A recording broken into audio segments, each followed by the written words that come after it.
دین آسان ہے،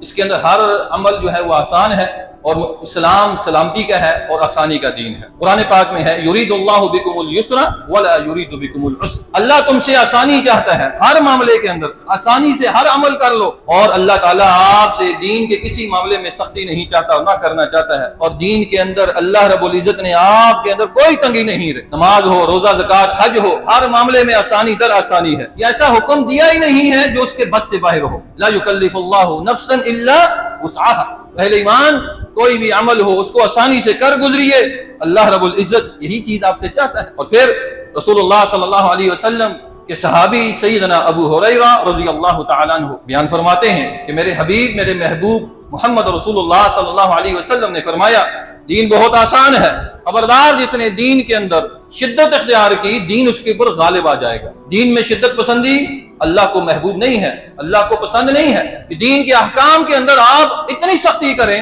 کہ وہ دین آپ کے اوپر غالب آ جائے یا دین پہ عمل کرنے پہ آپ پہ مشکل پیش آ جائے۔ آپ لوگوں کے قریب قریب رہیے اور میانہ روی اختیار کیجئے اور بشارت اور خوشخبری سنائیے، خوشخبری سنایا کیجئے، لوگوں کو نفرت نہ دلایا کیجئے، اور رات کے آخری حصے میں تہجد کی نماز پڑھا کیجئے، اور اللہ کی راہ میں خیرات کر کے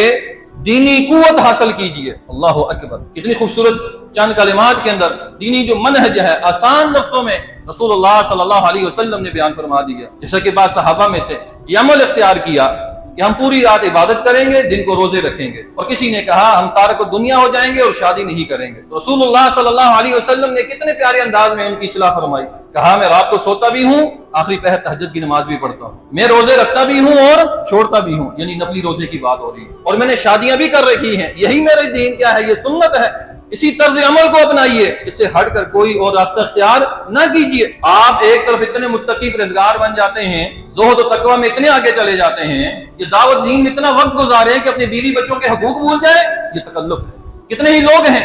وہ اتنے مصروف ہو جاتے ہیں، یہ تو دین کے اندر عبادت کے اندر اتنا مصروف کر دینا کہ دوسروں کے حقوق متاثر ہو جائیں، اسلام پسند نہیں کرتا، اور جو دن رات کمانے میں یا دوستوں یاروں کے ساتھ پوری رات محفلوں میں، کھانوں پینوں میں، عیاشیوں میں گزار دے، یا آج کل وہ جو ایک بلا چلی ہے اس میں پوری رات وہ دیکھنے میں گزار دے، اور اس سے والدین کی خدمت بھی رہ جائے، بیوی بچوں کی تربیت اور حقوق بھی بھول جائے، مجھے بتائیں اس سے زیادہ ظلم اور زیادتی کیا ہو سکتی؟ اسلام کے اندر، عبادت کے اندر بھی اس قدر تکلف، اس قدر سختی نہیں جائز، دین کے اندر اور دیگر معاملات دنیا کے اندر اس قدر چلے جانا کہ باقی چیزیں آپ سے رہ جائیں، یہ کیسے جائز ہو سکتا ہے؟